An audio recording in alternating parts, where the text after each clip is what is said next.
Hey guys, in this video I'm going to show you the ways on how you can download and install Battlefield 2042 on your PC or laptop. So if you wish to download and install Battlefield 2042 on your PC or laptop, you have to follow the steps. First thing, you have to go ahead and open up a browser, and then on the web address bar go ahead and type in EA Games or ee.com.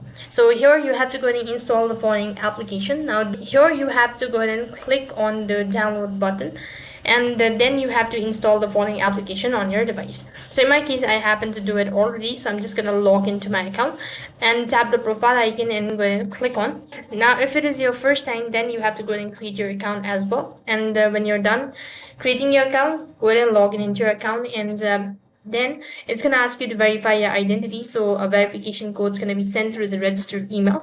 So I'm going to go ahead and enter in my verification code that's going to be sent through an email, and press the sign in button located right at the bottom. As you do that, you've been logged into your account successfully. And go to the PC button, and when you do that, you'll be able to see the search bar tool right on this page. Go ahead and search for the Battlefields 2042. When you do that, you can go ahead and buy the game, or you'll also have a monthly option where you can go ahead and select any one of the method. As you do that, it's going to be loaded, and that's basically how you can download and install the Battlefield 2042 on your PC or laptop. That is all for this video. I hope the video was helpful. Make sure to like, share, and subscribe to our channel. Thank you for watching. See you in the next video.